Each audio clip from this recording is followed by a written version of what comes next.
ಮಹಾನ್ ಪರಿವಾರದ ಪ್ರಭುಗಳಿಗೆ ಸ್ವಾಗತ ಸುಸ್ವಾಗತ.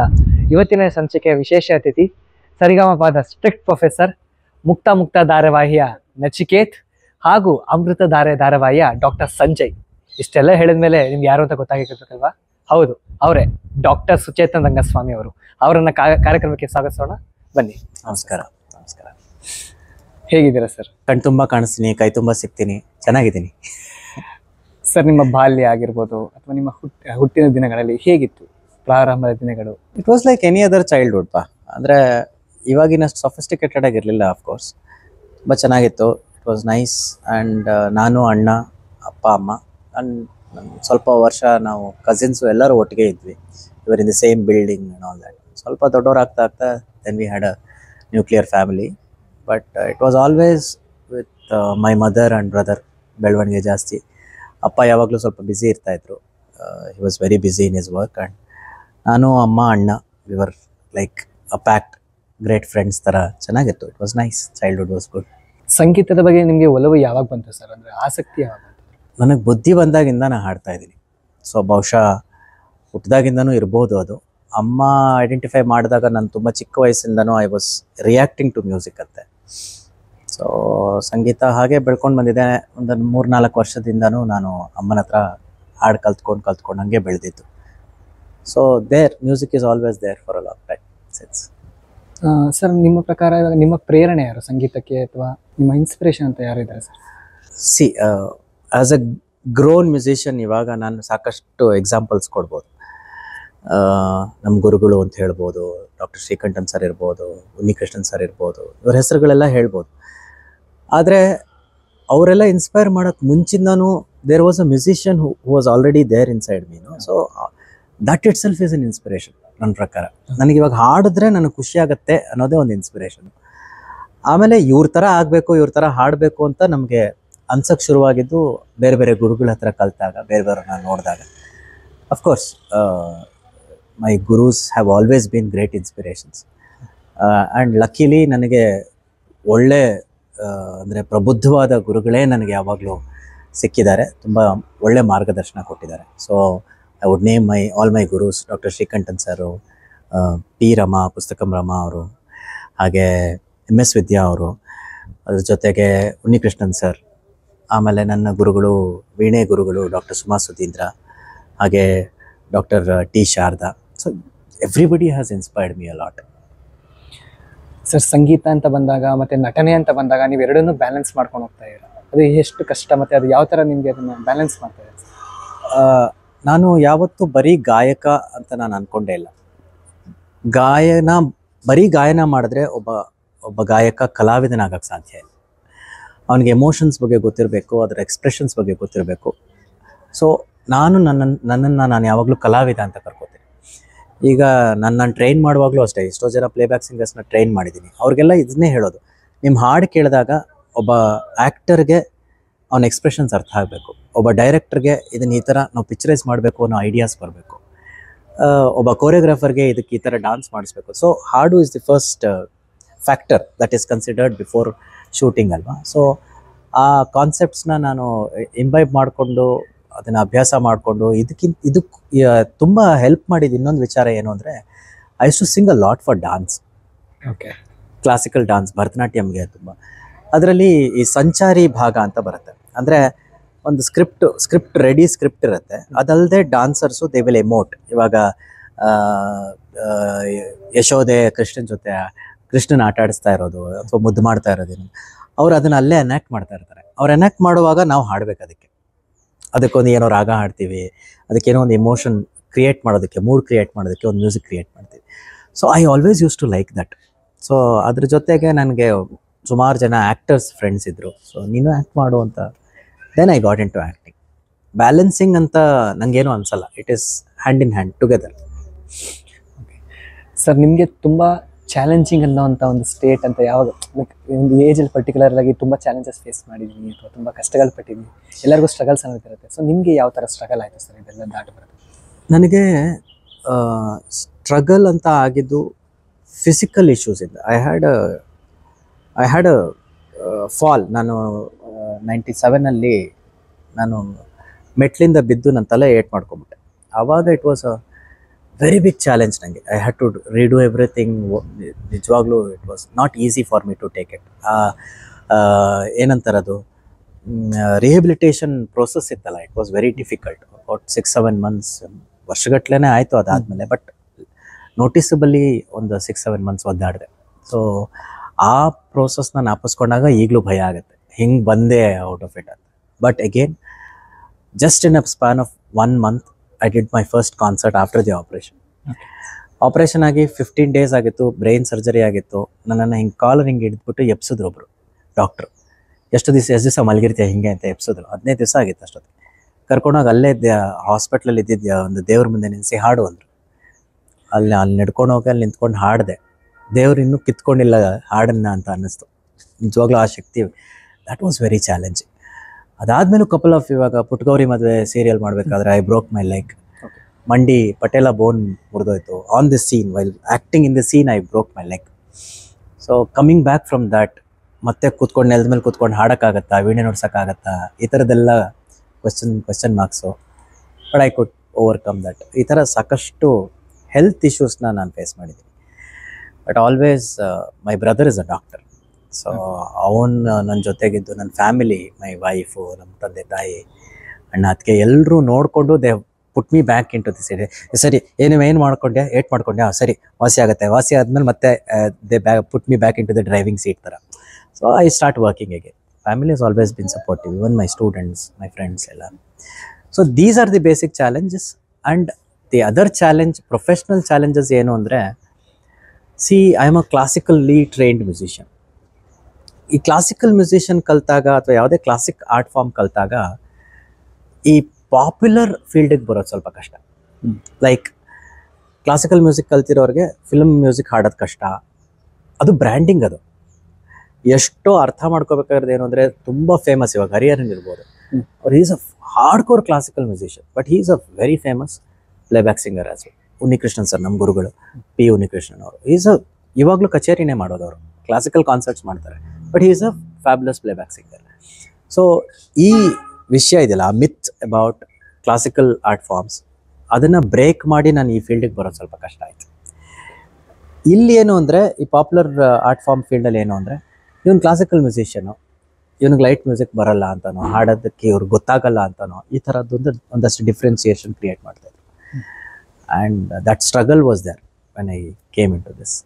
The other struggle, like anybody else, any other person, ನನಗೆ ಇಂಜಿನಿಯರಿಂಗ್ ಮಾಡಿದೆ. ಆ ಇಂಜಿನಿಯರಿಂಗ್ ಕೆಲಸ ಬಿಟ್ಟು when I took up music full time, that was a bigger challenge. Because ಯಾವುದೇ ಆರ್ಟ್ ಫಾರ್ಮು ಇಂತಿಷ್ಟು ಸಂಬಳ ಬರುತ್ತೆ ಅಂತ ಫಿಕ್ಸ್ ಆಗಿರಲ್ಲ, ಈ ಕೆಲಸ ಎಷ್ಟು ವರ್ಷ ಇವನಿಗಿರುತ್ತೆ ಅಂತ ಫಿಕ್ಸ್ ಆಗಿರಲ್ಲ. ಹಿಟ್ಟಾದರೆ ಹಿಟ್ಟಾದರು, ಆ ಹಿಟ್ ಆದಮೇಲೆ ಯಾವ ಪಾಪ್ಯುಲಾರಿಟಿ ಎಷ್ಟು ವರ್ಷ ಇರುತ್ತೆ ಅದು ಗೊತ್ತಿಲ್ಲ. So it was a very dicey situation. But family ಸಪೋರ್ಟಿಂದ I somehow managed. I am doing whatever I am right now. ಸಂಗೀತ ಬಿಟ್ಟು ಬಿಡುವಿನ ಸಮಯದಲ್ಲಿ ಏನು ಮಾಡ್ತಿರ್ತೀರ ಸರ್? ಹರಟೆ ಹೊಡಿತೀನಿ, ಸೀರೀಸ್ ನೋಡ್ತೀನಿ, ನನ್ನ ಸ್ಟೂಡೆಂಟ್ಸ್ ಜೊತೆ ಆಚೆ ಹೋಗ್ತೀನಿ, ಫ್ಯಾಮಿಲಿ ಜೊತೆ ಟೈಮ್ ಕಳಿತೀನಿ, ಓದ್ತೀನಿ, ಬರಿತೀನಿ. I keep myself busy. Okay, ನಿಮಗೆ ಫೇವ್ರೆಟ್ ಕಾನ್ಸರ್ಟ್ ಅಂತ ಫಸ್ಟ್ ಟೈಮ್ ನೀವು ಕಾನ್ಸರ್ಟ್ ಕೊಟ್ಟಾಗ ನಿಮ್ಮ ಫೀಲಿಂಗ್ ಹೇಗಿತ್ತು ಸರ್ ಅವತ್ತು? ನಿಜವಾಗ್ಲೂ ಗೊತ್ತಿಲ್ಲಪ್ಪ. 8-9 ವರ್ಷ ನಂಗೆ ಅವಾಗ. I had to deliver whatever was taught to me. 8-10 ವರ್ಷ ಇರ್ಬೋದು ನಂಗೆ ಅವಾಗ. ಅಮ್ಮ ತಂಬೂರಿ ಹಾಕ್ತಾಯಿದ್ರು ಹಿಂದೆ ಕೂತ್ಕೊಂಡು, ನಮ್ಮ ಗುರುಗಳು ಎದುರುಗಡೆ ಕೂತಿದ್ರು. ಎಸ್, ನಾನು ಏನೇ ಪ್ರಾಕ್ಟೀಸ್ ಮಾಡಿದ್ರೆ ಅದನ್ನು ಒಪ್ಪಿಸ್ಬೇಕು ಅನ್ನೋಷ್ಟೇ ಅವಾಗಿದ್ದಿದ್ದು. ಆಮೇಲೆ ಇದನ್ನು ಹಿಂಗೆ ಮುಂದುವರ್ಸ್ಕೊಂಡು ಹೋಗ್ತೀನಿ ಅಂತನೋ, ನಾನೊಬ್ಬ ಸಂಗೀತಕಾರ ಆಗ್ತೀನಿ ಅಂತನೋ, ನಾಳೆ ನಿಮ್ಮಂಥವ್ರು ಯಾರೋ ಕರೆದು ಇಂಟರ್ವ್ಯೂ ಮಾಡ್ತೀರಾ ಅಂತನೋ ಏನೂ ಗೊತ್ತಿರಲಿಲ್ಲ ನನಗೆ. It was just like that. It was an assignment. That assignment I liked ಅಷ್ಟೇ. That is the difference. ಇವಾಗ ನನಗೆ ಬೈ ಫೋರ್ಸ್ ಮಾಡ್ಸೋಕ್ಕಾಗ್ತಿರ್ಲಿಲ್ಲ ಸಂಗೀತನ. ನಾನು ಪ್ರಾಕ್ಟೀಸ್ ಮಾಡು ಅಂದರೆ it was not force on me. I never use to feel bad if somebody said ನೀನು practice ಮಾಡು ಅಂತ. ಯಾಕೆಂದರೆ I use to like it, ಇಷ್ಟಪಟ್ಟು ಮಾಡಿದ್ದು. ಸೊ ಕಚೇರಿಯ ಎಕ್ಸ್ಪೀರಿಯನ್ಸ್ ಅಂದರೆ ಎಸ್, ಐ ಡೋಂಟ್ ರಿಮೆಂಬರ್. ಆಮೇಲೆ ಸಾಕಷ್ಟು ಎಕ್ಸ್ಪೀರಿಯನ್ಸಸ್ ಆಗಿದೆ ದೊಡ್ಡ ದೊಡ್ಡ ವೇದಿಕೆಗಳಲ್ಲಿ. ಚೆನ್ನೈಯಲ್ಲಿ ಹಾಡಿದಾಗ, ದೊಡ್ಡ ವೇದಿಕೆಗಳಲ್ಲಿ ಹಾಡಿದಾಗ ಆ ಫೀಲಿಂಗ್ ಇದೆಯಲ್ಲ, ಅದು ಅದನ್ನು ಹೇಳೋಕ್ಕಾಗಲ್ಲ. ಇವಾಗ ಸಕ್ಕರೆ ನಾನು ನಿಮಗೆ ಕೊಡ್ತೀನಿ ತಿನ್ನಿ ಅಂತ, ತಿಂದ ಮೇಲೆ ಸ್ವೀಟ್ ಆಗಿದೆ, ಹೇಗಿತ್ತು ಅಂದರೆ ಸ್ವೀಟ್ ಆಗಿತ್ತು, ಎಷ್ಟು ಸ್ವೀಟ್ ಆಗಿತ್ತು ಅಂದರೆ ಅದನ್ನು ಹೇಳೋಕ್ಕಾಗಲ್ಲ. It is like that. That emotion that you feel is different. ಸರಿ, ಸರಿಗಮಪ ಅಂತ ಬರುತ್ತೆ, ತುಂಬ ಆಪರ್ಚುನಿಟೀಸ್ಗಳು ಬರುತ್ತೆ, ಧಾರಾವಾಹಿ ಅಂತ ಬರುತ್ತೆ. ಆ ಟೈಮಲ್ಲಿ ನಿಮಗೆ ಮನೆಯಿಂದ ಕಂಪ್ಲೀಟ್ ಸಪೋರ್ಟ್ ಅಂತ ಕೊಟ್ಟಿರ್ತಾರೆ. ಬಟ್ ನಿಮ್ಗೆ ಯಾವಾಗ ಒಂದು ಹಿಂಜರಿಕೆ ಅನ್ನೋದು ಇತ್ತಾ, ಅಥವಾ ತಗೋಬೇಕು ಮಾಡಬೇಕು ಅಂತ ಇತ್ತಾ, ಅಥವಾ ಇಲ್ಲ ಹೋಗೋಣ ಅಂತ ಧೈರ್ಯ ಮಾಡಿ ಹೋಗಿದ್ದ, ಹೇಗೆ ಸರ್? ಒಬ್ಬ ಕಲಾವಿದಂಗೆ ಯಾವಾಗಲೂ ಒಂದು ವೈ ಜಂಕ್ಷನ್ ಅಂತ ಇರುತ್ತೆ, ಯಾವಾಗಲೂ ಅಷ್ಟೆ. ಸರಿಗಮಪ ಬ ಒಂದು ಚಾನಲ್ಲು, ಅದೇ ಥರದ್ದು ಇನ್ನೊಂದು ಕಾರ್ಯಕ್ರಮ ಇನ್ನೊಂದು ಚಾನಲ್ ನಂಗೆ ಆಫರ್ ಬಂತು, ಒಟ್ಟಿಗೆ ಬಂತು ಎರಡು. ಸರಿಗಮಪ ಮಾಡ್ತಾ ಇದ್ದಾಗಲೂ ಆ ಥರ ಬೇಕಾದಷ್ಟು ಆಫರ್ಸ್ ಬಂತು ಬೇರೆ ಚಾನಲ್ ಅಂತ. ನನ್ನ ಐಡಿಯಾಲಜಿ ಹೇಗೆ ಅಂದರೆ, if I take up something I have to give full justice, 0 or 100, no grey areas in my activities. ಅದು ಇಲ್ಲವೇ ಇಲ್ಲ. ಸೊ ಒಂದು ಸರಿ ನಾನು ತೊಗೊಂಡಿದ್ದೀನಿ ಒಂದು ರೆಸ್ಪಾನ್ಸಿಬಿಲಿಟಿ. ಅದಕ್ಕೆ ಬಹುಶಃ ಈಗ this is my currently it is 10th year. ನಾನು 10 yearsಯಿಂದ I am mentoring Sarigamapa. This is my 10th year. ಬೇರೆ ಎಲ್ಲೂ ಹೋಗಬೇಕು ಮಾಡಬೇಕು ಅಂತ ಅನ್ನಿಸ್ಲಿಲ್ಲ. As I said, acting is a different ಇದು ಅಂತ ನಾನು ಕನ್ಸಿಡರೇ ಮಾಡಿಲ್ಲ. It is there with me only. Sarigamapa ಮಾಡೋಕ್ಕೆ ಮುಂಚೆ ಬೇರೆ ಚಾನಲಲ್ಲಿ ನಾನು ಈ ಟಿ ವಿಯಲ್ಲಿ ಬೇರೆ ಚಾನಲ್, ಉದಯ ಟಿ ವಿನಲ್ಲಿ ಬೇಕಾಸ್ ಸೀರಿಯಲ್ಸ್ ಮಾಡಿದೆ.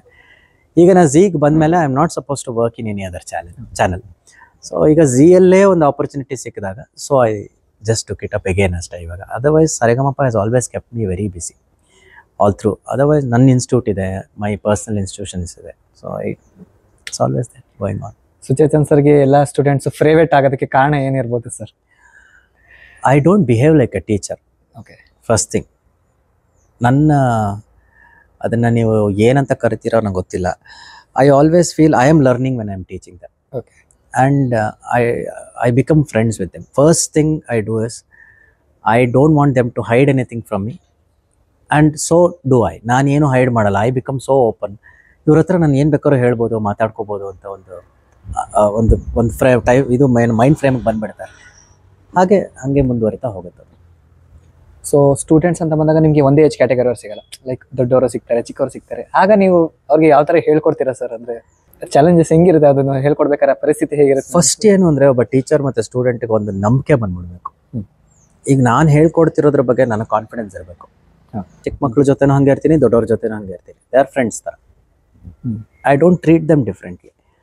ಆಮೇಲೆ ತುಂಬ ಬೇಗ ಸಲಿಗೆ ಬೆಳೆಸ್ಕೊಂಡ್ಬಿಡ್ತೀನಿ ನಾನು. ಈಗ ಏನೋ ಹೋಗೋ ಬಾರೋ ಅಂತ ಮಾತಾಡ್ಸೋಕೆ ಶುರು ಮಾಡಿಬಿಡ್ತೀನಿ. ಸೊ ಅವ್ರಿಗೆ ಒಂದು ಇದು ಬಂದ್ಬಿಡತ್ತೆ, ಒಂದು ಅಥಾರಿಟಿ ಇದೆ ಇವ್ರಿಗೆ ಅಂತ. It is like that. I don't no, it's a ಫಾರ್ಮುಲೆ. Sometimes it works, sometimes it doesn't. But most of the time it has worked. Like feeling as A family ಅನ್ನೋ ಥರ. ಅದೇ. ಸೊ ನಾನು ಯಾವ ಒಬ್ಬ ಅಣ್ಣ ಅಂತನೋ ಅಥವಾ ಆ ಥರ ಒಂದು, ನನಗೆ ಎಷ್ಟೊಂದು ಜನ ನನ್ನನ್ನು ಅಪ್ಪ ಅನ್ನೋ ಥರ ನೋಡ್ತಾರೆ, ತಂದೆ ಥರ ನೋಡ್ತಾರೆ, ಆ ಥರ. ಸೊ ಇಟ್ ಈಸ್ ಅಣ್ಣನ ಥರ ನೋಡ್ತಾರೆ. ಸೊ ಅದನ್ನು ಹಾಗೆ I entertain that so that they are comfortable with me, and I am also very comfortable that. Sir, ನಿಮಗೆ ಇಷ್ಟೆಲ್ಲ ಹಾಡು ಹಾಡಿದ್ದೀರಾ, ಎಷ್ಟೋ ಹಾಡುಗಳನ್ನ ಹಾಡಿದ್ದೀರಾ. ನಿಮಗೆ ತುಂಬ ಅತ್ಯಂತ ಪ್ರಿಯವಾದಂಥ ಹಾಡು ಯಾವುದು ಸರ್? ಐ ಆಮ್ ನಾಟ್ ಏನಂದರೆ, I am not a playback singer. I have not sung many film songs. Yes, of course a couple of them I have sung. But ನಾನು ಹಾಡೋ ಎಲ್ಲ ಹಾಡು ಇಷ್ಟ ನನಗೆ. ನನ್ನ ಪ್ರಕಾರ ಆ ಥರ ಹಾಡಿದಾಗ ಮಾತ್ರ ನಮ್ಮ ಹಾಡುಗಳು ಜನಕ್ಕೆ ರೀಚ್ ಆಗುತ್ತೆ. ಸೊ ನಾನು ಹಾಡೋದು ಕ್ಲಾಸಿಕಲ್ ಆರ್ಟ್ ಫಾರ್ಮ್ ಆಗಿರ್ಬೋದು, ಲೈಟ್ ಮ್ಯೂಸಿಕ್ ಆಗಿರ್ಬೋದು, ಫಿಲ್ಮಿ, ಬೇರೆಯವ್ರ ಹಾಡನ್ನು ಹಾಡ್ತಿರ್ತೀನಿ ನಾನು. ಸೊ ಅದಕ್ಕೆ ಎಷ್ಟು ಬೇಕೋ ಅಷ್ಟು ಜಸ್ಟಿಸ್ ಕೊಡೋದಕ್ಕೆ ಪ್ರಯತ್ನ ಪಡ್ತೀನಿ. ಬಟ್ ನಂದು ಅಂತ I don't have any, because I am not a playback singer. So ನಂದು ಅಂತ ಯಾವುದು ಆ ಥರ ಸಾಂಗ್ಸ್ ಇಲ್ಲ. ಬಟ್ ಹಾಡಿರೋ ಎಲ್ಲ ಸಾಂಗ್ಸು ಇಷ್ಟ. ನಿಮ್ಗೆ ಯಾವುದಾದ್ರು ಒಂದು ತುಂಬ ಇಷ್ಟವಾದಂಥ ಸಾಂಗ್ ಹಾಡ್ಬೋದು? ನಾನು ತುಂಬ ಇಷ್ಟಪಟ್ಟು ಯಾವಾಗಲೂ ಹಾಡೋದು ಸಿ ಅಶ್ವಥ್ ಅವರ ಎಲ್ಲೋ ಹುಡುಕಿದೆ ಇಲ್ಲದ ದೇವರ. ಎಲ್ಲೋ ಹುಡುಕಿದೆ ಇಲ್ಲದ ದೇವರ, ಕಲ್ಲು ಮಣ್ಣುಗಳ ಗುಡಿಯೊಳಗೆ, ಇಲ್ಲೇ ಇರುವ ಪ್ರೀತಿ ಸ್ನೇಹಗಳ ಗುರುತಿಸದಾದೆನೋ ನಮ್ಮೊಳಗೆ. ಎಲ್ಲೋ ಹುಡುಕಿದೆ ಇಲ್ಲದ ದೇವರ, ಕಲ್ಲು ಮಣ್ಣುಗಳ ಗುಡಿಯೊಳಗೆ. ನೆಕ್ಸ್ಟು, ಇವಾಗ ತುಂಬ ಹುಡುಗರಿಗೆ ಸಂಗೀತಕ್ಕೆ ಬರಬೇಕು, ನಾನು ಅಚೀವ್ ಮಾಡಬೇಕು ಮುಂದೆ, ಹೇಗೆ ಏನು ಅವ್ರಿಗೆ ಐಡಿಯಾಸ್ ಕೊಡ್ಬೋದು ಸರ್ ನಿಮ್ಮ ಕಡೆಯಿಂದ? ಏನಿದೆ? ಸಂಗೀತ ಕಲಿಬೇಕು ಅನ್ನೋದಿರ್ಬೇಕು ಫಸ್ಟ್. ನಮ್ಮಲ್ಲಿ ಇವಾಗ ಏನಾಗಿದೆ, ಈಗಿನ ಪೀಳಿಗೆಯ ಮಕ್ಕಳನ್ನ ನಾನು ನೋಡ್ತಾ ಇರೋದೇನು ಅಂದರೆ ಇನ್ಸ್ಟೆಂಟ್ ಫುಡ್ ಅವ್ರಿಗೆ ಬೇಕು. ಈಗ ಅದು ಇಲ್ಲಿನ ಸಮಾಜದ್ದು ತಪ್ಪಿದೆ. ಈಗ ಅಡುಗೆ ಮಾಡೋಕ್ಕೆ ಬರದೇ ಇದ್ದರೆ ಸ್ವಿಗ್ಗಿ ಮಾಡ್ಕೊಳ್ಳಿ ಅಂತಾರೆ, ಝೊಮ್ಯಾಟೊ ಮಾಡ್ಕೊಳ್ಳಿ ಅಂತಾರೆ. ಸೊ ಈ ಎಲ್ಲದು ರೆಡಿಯಾಗಿ ಅವೈಲಬಲ್ ಇದೆ ಅವ್ರಿಗೆ. ಆ್ಯಂಡ್ ಯಾವ್ದಾದ್ರು ವಿಷಯನ ತಿಳ್ಕೊಬೇಕು ಅಂದರೆ ಮುಂಚೆ ನಾವೆಲ್ಲ ಪುಸ್ತಕ ಓದಬೇಕಿತ್ತು ಅಥವಾ ಯಾರನ್ನಾರು ಮಾತಾಡಿಸ್ಬೇಕಿತ್ತು, ಏನೋ ಕೇಳಬೇಕಿತ್ತು. 24 ಗಂಟೆ ಮೊಬೈಲ್ ಕೈಲಿರುತ್ತೆ, ಗೂಗಲ್ ಮಾಡ್ತಾರೆ, ಹೇ ಸಿರಿ ವಾಟ್ ಇಸ್ ದಿಸ್ ಅಂತ ಕೇಳ್ತಾರೆ, ಮುಗಿದೋಯ್ತು. ಇದರಿಂದ ಏನಾಗಿದೆ ಅಂದರೆ ಕಲಿಕೆ ಮಾಡದೆ ಅವ್ರಿಗೆ ಏನು ಬೇಕೋ ಅದು ಸಿಗ್ತಾ ಇದೆ. ಬಟ್ ಅದಕ್ಕೊಂದು ಎಕ್ಸ್ಪೈರಿ ಡೇಟ್ ಇರುತ್ತೆ. ಆ ಎಕ್ಸ್ಪೈರಿ ಡೇಟ್ ಆದಮೇಲೆ ಮತ್ತೆ they have to struggle to get back to that. So this people should understand. ಇವಾಗ ಸಂಗೀತವನ್ನು ಅಥವಾ ನಾನೊಬ್ಬ ಗಾಯಕ ಆಗಬೇಕು, ನಾನೊಬ್ಬ ಪ್ಲೇಬ್ಯಾಕ್ ಸಿಂಗರ್ ಆಗಬೇಕು ಅಂತನೋ, ಫೇಮಸ್ ಸಿಂಗರ್ ಆಗಬೇಕು ಅಂತನೋ ಏನಾರು ಅಂದ್ಕೊಂಡಿದ್ರೆ ಮೊದಲು ಮಾಡಬೇಕಾಗಿರೋದು ಕಲಿಕೆ. ಯಾವುದಾದ್ರೂ ಒಂದು ಕ್ಲಾಸಿಕಲ್ ಫಾರ್ಮ್ನ ದಯವಿಟ್ಟು ಕಲೀರಿ. ಕಲ್ತ ಮೇಲೆ ನೀವು ಬೇರೆ ಯಾವ ಫಾರ್ಮಿಗೆ ಬೇಕಾದರೂ ನಿಮ್ಮ ವಾಯ್ಸ್ನ ಅಡ್ಯಾಪ್ಟ್ ಮಾಡ್ಕೋಬೋದು. ನಿಮ್ಮ ಸಂಗೀತನ, ಜ್ಞಾನವನ್ನು ಬೇರೆ ಬೇರೆ ಫಾರ್ಮ್ಸ್ಗೆ ಅಡ್ಯಾಪ್ಟ್ ಮಾಡ್ಕೋಬೋದು. ಕಲ್ತಿಲ್ವಾ, ABCD ಗೊತ್ತಿಲ್ಲ ಅಂದಮೇಲೆ ಗ್ರಂಥಗಳನ್ನು ಓದೋಕ್ಕಾಗಲ್ಲ. So this is the first thing I tell. ಶಾರ್ಟ್ಕಟ್ಟಲ್ಲಿ ನಿಮಗೆ ಶಾರ್ಟ್ ಲಿವ್ಡ್ ಆಗಿ ಇನ್ಸ್ಟೆಂಟಾಗಿ ಏನಾದರೂ ಬಂದಿದ್ರೆ ನಿಮ್ಮ ಜೀವನದಲ್ಲಿ ಇನ್ಸ್ಟೆಂಟಾಗಿ ಹೋಗುತ್ತೆ, ಅದಕ್ಕೆ ರೆಡಿಯಾಗಿರಿ ಅಂತ ಹೇಳಿ. It is just a flash. ಒಂದು ಪಾಪ್ಯುಲಾರಿಟಿ ಅನ್ನೋದು ಅಷ್ಟೇ. ಯಾವುದೋ ಒಂದು ಪಾಪ್ಯುಲಾರಿಟಿ ಬಂತು ಯಾವುದೋ ಒಂದು ವಿಷಯದಿಂದ, ಯಾವುದೋ ಒಂದು ಪರ್ಫಾರ್ಮೆನ್ಸಿಂದ ಅಂದರೆ ಆ ಫ್ಲ್ಯಾಶ್ ಥರ ಅದು ಹೊಟ್ಟೋಗುತ್ತೆ ವಾಪಸ್. You should be alive for a long time ಅಂದರೆ ಆ ಥರ ನಮ್ಮ ಹಿಸ್ಟ್ರಿನ ನಾವು ಕ್ರಿಯೇಟ್ ಮಾಡ್ಕೋಬೇಕು. ನಾವು ಎಷ್ಟು ಹಿಂದಕ್ಕೆ ಹಿಂಗೆ ಹೋಗಿ ಮುಂದಕ್ಕೆ ಹಿಂಗೆ ಹೋಗ್ತೀವೋ ಅಷ್ಟು ದೂರ ನಾವು ಸಾಗೋದಕ್ಕೆ ಸಾಧ್ಯ. ಸರ್, ಈಗ ಸಂಗೀತ ಅಂತ ಬಂದಾಗ ಭಾರತದಲ್ಲಿ ಸಂಗೀತ ಯಾವ ಮಟ್ಟಕ್ಕೆ ಬೆಳೀತಾ ಇದೆ ಅಥವಾ ಅದರಲ್ಲಿ ತರಬಹುದಂಥ ಬದಲಾವಣೆಗಳು ಏನಿರ್ಬೋದು ಸರ್? ಬಹುಶಃ ಸಂಗೀತ ಅನ್ನೋದು ಇಟ್ಸ್ ಅ ಯೂನಿವರ್ಸಲ್ ಥಿಂಗ್. ಅದು ಅದರದ್ದೇ ಆದ ಪರಿಧಿಯಲ್ಲಿ, ಅದರದ್ದೇ ಆದ ವೇಗದಲ್ಲಿ ಅದು ಬೆಳೀತಾ ಇರುತ್ತೆ. ಭಾರತದಲ್ಲಿ ಸಂಗೀತ ಹೇಗೆ ಅಂದರೆ ಅಲ್ಲಿ ಮೂಲವಾಗಿ 2 ಥರದ ಸಂಗೀತ ಇದೆ. ಒಂದು ಕರ್ನಾಟಕ ಶಾಸ್ತ್ರೀಯ ಸಂಗೀತ, ಒಂದು ಹಿಂದೂಸ್ತಾನಿ ಸಂಗೀತ. ಇದರಿಂದ ಹುಟ್ಟಿರುವಂಥದ್ದು ಬೇರೆ. ಬಟ್ ಪ್ರಾಂತ್ಯಕ್ಕೆ, ಒಂದೊಂದೇ ಪ್ರಾಂತ್ಯಕ್ಕೆ ಒಂದಷ್ಟು forms of music which is called janapada. ಜಾನಪದದ್ದು ಸಿಕ್ಕಾಪಟ್ಟೆ ಒಂದು ಇಂಪ್ಯಾಕ್ಟ್ ಆಯಾ ಲೊಕ್ಯಾಲಿಟಿಗೆ ಅದು ಸೀಮಿತವಾಗಿರುತ್ತೆ. ಅದರ ಬೆಳವಣಿಗೆ ಬಗ್ಗೆ ಮಾತಾಡಬೇಕು ಅಂತಂದರೆ ನಮ್ಮ ಸಂಗೀತವನ್ನು ಅಡಾಪ್ಟ್ ಮಾಡಿಕೊಂಡು ಬೇರೆ ಸಂಗೀತದವರು ಅಥವಾ ವೆಸ್ಟರ್ನರ್ಸ್ ಆಗಿರ್ಬೋದು, ಬೇರೆ ಫಾರ್ಮ್ ಆಫ್ ಮ್ಯೂಸಿಕ್ನವರು ನಮ್ಮ ಸಂಗೀತದ ಫಾರ್ಮ್ನ ಅಡಾಪ್ಟ್ ಮಾಡ್ಕೊಳ್ಳೋಷ್ಟು ನಾವು ಬೆಳೆದಾಗಿದೆ. ಬಟ್ ಸಂಗೀತಕ್ಕೆ ಇನ್ನೂ ಒಳ್ಳೆ ವೇದಿಕೆಗಳು ಸೃಷ್ಟಿಯಾಗಿದೆ ಅನ್ನೋದಾದರೆ ಅದು ಸ್ವಲ್ಪ ಪಾಪ್ಯುಲರ್ ಫಾರ್ಮ್ ಆಫ್ ಮ್ಯೂಸಿಕ್ಗೆ ಮಾತ್ರ. ಕ್ಲಾಸಿಕಲ್ ಫಾರ್ಮಲ್ಲೂ ಇದೆ. ಇವಾಗ ನಮ್ಮ ಚೆನ್ನೈಯಲ್ಲಿ ಸಾಕಷ್ಟು ಕ್ಲಾಸಿಕಲ್ ಫಾರ್ಮ್ಗೆ ತುಂಬ ಇದೆ. ವಾರಣಾಸಿ ಈ ಥರ ಒಂದಷ್ಟು ಜಾಗಗಳಲ್ಲಿ ಹಿಂದೂಸ್ತಾನಿಗೂ ಇದೆ. ಬಟ್ ಅದು ಬಿಟ್ಟು popular form of music reach ಆಗೋಷ್ಟು ಮಟ್ಟಕ್ಕೆ ಶಾಸ್ತ್ರೀಯ ಸಂಗೀತವನ್ನು ರೀಚ್ ಮಾಡೋದು ಸ್ವಲ್ಪ ಕಷ್ಟ. ಅದಕ್ಕೆ ನಾವು ಒಂದು ಸ್ವಲ್ಪ ಕೆಲಸ ಮಾಡಬೇಕಿದೆ. ಮುಂಚಿನ ಒಂದು ಆ ಹಳೆಯ ವಿಷಯ ಸತ್ವಯುತ ಸಂಗೀತ, ಅದು ಕಡಿಮೆ. ಮುಂಚೆ ಎಲ್ಲ 4 hours ಕ್ಲಾಸಿಕಲ್ ಕಾನ್ಸರ್ಟ್ ನಡೆಯೋದು. ಈಗ ಅದು 1.5 hours ಇಳಿದು ಬಿಟ್ಟಿದೆ. 2 hours ಕೂತ್ಕೊಳ್ಳೋದೇ ದೊಡ್ಡ ವಿಷಯ ಆಡಿಯನ್ಸ್. ಸೊ ಆಮೇಲೆ ಇನ್ನೊಂದೇನು ಅಂದರೆ ಎಲ್ಲ ಸಂಗೀತನೂ ಎಲ್ಲ ಫಾರ್ಮ್ ಆಫ್ ಪ್ಲ್ಯಾಟ್ಫಾರ್ಮ್ಸಲ್ಲೂ ನಿಮಗೆ ಸಿಗುತ್ತೆ. ಲೈವ್ ಕಾನ್ಸರ್ಟ್ಸ್ ಅಟೆಂಡ್ ಮಾಡೋದು ತುಂಬ ಕಡಿಮೆ ಆಗ್ಬಿಟ್ಟಿದೆ. ಸೊ ಇಂಥವೆಲ್ಲ ಒಂದಷ್ಟು ರಿಫಾರ್ಮ್ ಆಗಿ we have to go back. Reform ಅನ್ನೋಕ್ಕಾಗಲ್ಲ. We have to rewind everything and go back to the old way of listening to music. Sit in front of the artist. ಇದು yes, it is reaching more people because of the technology, I understand. But again you should always, ಇವಾಗ ಬಾಳೆ ಎಲೆಯಲ್ಲಿ ಹಾಕ್ಕೊಂಡು ಊಟ ಮಾಡೋಕ್ಕೂ ತಟ್ಟೆಲಿ ಊಟ ಮಾಡೋಕ್ಕೂ ಒಂದು ವ್ಯತ್ಯಾಸ ಇದೆಯಲ್ಲ. ಆ ಬಾಳೆ ಎಲೆದು ಒಂದು ಫೀಲಿಂಗ್, ಅದು ಒಂದು ಹಬ್ಬದ ಇದು. ಆ ಥರ ಒಂದಷ್ಟು ಆಗಬೇಕು. ಒಂದಷ್ಟು ಕೆಲಸಗಳು ಒಂದು ಸ್ವಲ್ಪ ಪ್ರಾಕೃತಿಕವಾಗಿ ನಾವೆಲ್ಲ ಕೆಲಸಗಳನ್ನ ಮಾಡಬೇಕು ಅಂತ ನನಗೆ ಅನಿಸುತ್ತೆ. That is one thing missing. Our music is very popular. ನಾನು have seen more than 30 countries, performed in a lot of places. ಅಲ್ಲಿ ಎಲ್ಲ ಕಡೆನೂ ನಮ್ಮ ಶಾಸ್ತ್ರೀಯ ಸಂಗೀತದ ಬಗ್ಗೆ, ಸ್ಪೆಷಲಿ ದಾಸ ಸಾಹಿತ್ಯದ ಬಗ್ಗೆ, ವಚನ ಸಾಹಿತ್ಯದ ಬಗ್ಗೆ ಸಾಕಷ್ಟು ಆಸಕ್ತಿ ಇದೆ. ವರ್ಲ್ಡ್ ವೈಡ್ ಅದಕ್ಕೆ ಪಾಪ್ಯುಲಾರಿಟಿ ಇದೆ. ಹೇಳಿದ ಹಾಗೆ ಒಂದು ಸ್ವಲ್ಪ ಹಳೆ ಕಾಲಕ್ಕೆ ನಾವು ಒಂಚೂರು ವಾಪಸ್ ಹೋಗಬೇಕು ಅಂತ ಅನಿಸುತ್ತೆ.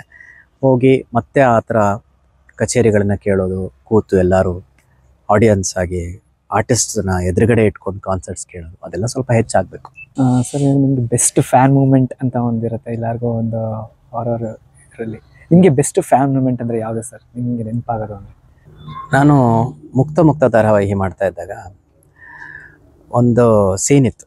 ನನಗೆ ಯಾರೋ ಒಂದಷ್ಟು ರೌಡಿಗಳು ಹೊಡೆದು ಬಿಡ್ತಾರೆ, ಚೆನ್ನಾಗಿ ಹೊಡೆದ್ಬಿಟ್ಟು ನಾನು ರೋಡಲ್ಲಿ ಹಿಂಗೆ ಅನಾಥವಾಗಿ ಬಿದ್ದುಬಿಟ್ಟಿರ್ತೀನಿ. ಸೊ ಶುಕ್ರವಾರ ಆ ಸೀನು ಎಂಡ್ ಆಗುತ್ತೆ. ಶುಕ್ರವಾರ ರಾತ್ರಿ ಅದಕ್ಕೆ ಎಂಡ್ ಕಾರ್ಡ್ ಬಂದ್ಬಿಡ್ತು. ಶನಿವಾರ ಭಾನುವಾರ ಆಯಿತು. ಶನಿವಾರ ನಾನು ಬೆಂಗಳೂರಲ್ಲಿ ವಿದ್ಯಾರ್ಥಿ ಭವನಲ್ಲಿ ದೋಸೆ ತಿಂತಾಯಿದ್ದೆ. ಆವಾಗ ಒಬ್ಬ ಮಂಗಳೂರಿನವನೊಬ್ಬ ಬಂದು ತುಂಬ ಎದ್ದ ಉದ್ದಾಗಾತ್ರಕ್ಕೆ ದೊಡ್ಡ ಆಳು ಬಂದ್ಬಿಟ್ಟು ಹಿಂಗೆ ಮುಟ್ಟು ನೋಡ್ಬಿಟ್ಟು ನನ್ನ ಹಣೆನ ವಾಸಿ ಆಯ್ತಾ ಸರ್, ಗಾಯ ಇಲ್ಲ ಅಂತ ಕೇಳ್ದ. I am trying to tell you that is what we get no out of being popular, ಅಥವಾ ಆ ಒಂದು ಜನರ ಮನಸ್ಸಿನಲ್ಲಿ ಅವ್ರ ಮನೆಯಲ್ಲಿ ನಾವು ಗುಡ್ ಮಾಡ್ಕೊಂಡ್ಬಿಡ್ತೀವಿ. ಆ್ಯಸ್ ಮ್ಯೂಸಿಷಿಯನ್ಸ್ ಆಗಿರ್ಬೋದು, ಆ್ಯಸ್ ಆ್ಯಕ್ಟರ್ಸ್ ಆಗಿರ್ಬೋದು. That was one situation. ಇನ್ನೊಂದು, ಒಂದು ಸರಿ ಯಾವುದೋ ಒಂದು ಸಭೆಯಲ್ಲಿ ಹಾಡಬೇಕಾದ್ರೆ ನಾನು ನಮ್ಮ ಮೇಸ್ಟ್ರಿಗೆ ತಂಬೂರಿ ನುಡಿಸ್ತಾ ಇದ್ದೆ. ಅವರು ನಾನು ಕಚೇರಿ ಮುಗಿಸ್ಕೊಂಡು ಮೇಸ್ಟ್ರು ಇಳಿತಾ ಇದ್ದಾರೆ.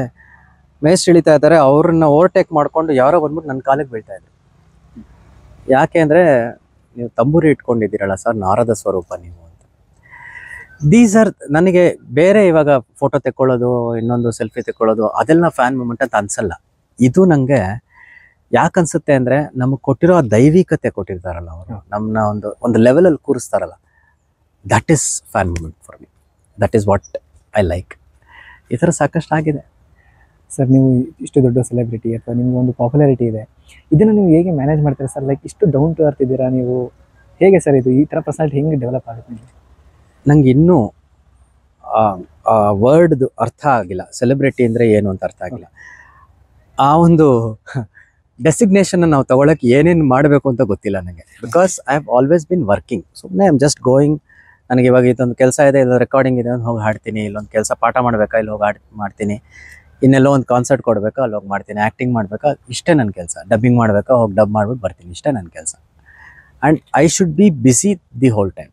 Nobody can keep me quiet. Even ನಾವು ಸರಿಗಮಪ ಅಲ್ಲಿ ಶೂಟಿಂಗ್ ನಡೀತಾ ಇರಬೇಕಾದ್ರೂ ಎಲ್ಲರಿಗಿಂತ ಜಾಸ್ತಿ ಎದ್ದು ಹೊರಗಡೆ ಹೋಗಿ ವಾಕಿಂಗ್ ಮಾಡ್ಕೊಂಡು ಎಲ್ಲರನ್ನೂ ಮಾತಾಡ್ಸ್ಕೊಂಡು ಬರೋದು ನಾನೇ. ನನಗೆ ಒಂದು ಕಡೆ ಕೂತ್ಕೊಳ್ಳೋಕ್ಕಾಗಲ್ಲ. I am a very restless person. So I really don't know what that concept of being a celebrity is. I like it, but ಸೆಲೆಬ್ರಿಟಿದು ಅದು ಪ್ರೋ. ಆದರೆ ಇನ್ನೊಂದು ಕಾನ್ ಏನು ಅಂದರೆ, if nobody notices you, ಅವಾಗ ಒಂಥರ ಯಾರು ನಾನು ನೋಡೇ ಇಲ್ವಲ್ಲ ಇವತ್ತು ಅಂತ ಅನ್ಸುತ್ತೆ. ಅದು ಒಂದೊಂದು ಸರಿ ಆಗುತ್ತೆ, ಯಾಕೋ ಇನ್ನೂ ಏನೋ ಕೆಲಸ ಮಾಡಬೇಕಿತ್ತು, ನಾವು ಜನ ನೋಡ್ತಾ ಇಲ್ಲ ನಮ್ಮನ್ನ ಅಂತ ಅನ್ಸುತ್ತೆ. So it is like that. I don't know what the factor of being celebrity is, but I enjoy doing it. Manage ಮಾಡ್ತಾ ಇದ್ದೀನಿ. I am able to do it. Sir, ನಿಮ್ಗೆ ಲೈಕ್ ಮುಂದೆ ಬರೋವಂಥ ಪೀಳಿಗೆಗೆ ಅಥವಾ ಟ್ಯಾಲೆಂಟ್ಸ್ಗಳಿಗೆ ನಿಮ್ಮ ಕಡೆಯಿಂದ ಒಂದು ಸಣ್ಣ ಕಿವಿ ಮಾತು ಅಂದರೆ ಏನು ಕೊಡ್ತೀರಾ? ಹಾರ್ಡ್ ವರ್ಕ್ ಮಾಡಿ. Please don't get into any shortcut methods. Don't compete with anybody else.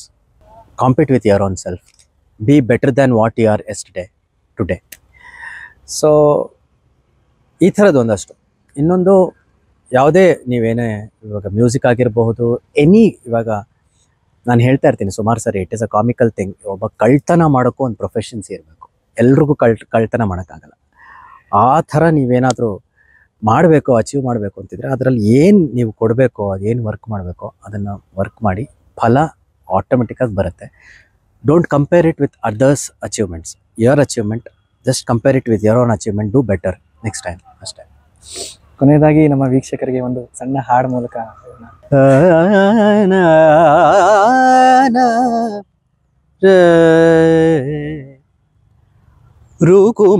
ಋಕುಮಾಂಗದನಂತೆ ವ್ರತವನಾನರಿಯೇ ಶುಕಮುನಿಯಂತೆ ನಿನ್ನ ಸ್ತುತಿಸಲರಿಯೇ ಬಕವೈರಿಯಂತೆ ಧ್ಯಾನವ ಮಾಡಲರಿಯೇ ಬಕವೈರಿಯಂತೆ ಧ್ಯಾನವ ಮಾಡಲರಿಯೇ ದೇವಕಿಯಂತೆ ನಿನ್ನ ಮುದ್ದಿಸಲರಿಯೇನೋ ಕೃಷ್ಣ ಕರುಣಿಸೋ ಕೃಷ್ಣ ಕರುಣಿಸೋ ಹಗಲು ಇರುಳು ನಿನ್ನ ಸ್ಮರಣೆ ಒದಗುವಂತೆ ಕರುಣಿಸೋ ಕೃಷ್ಣ ಕರುಣಿಸೋ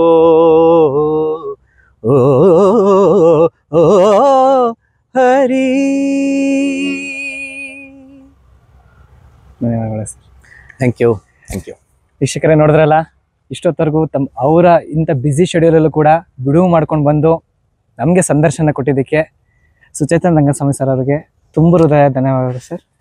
ಥ್ಯಾಂಕ್ ಯು.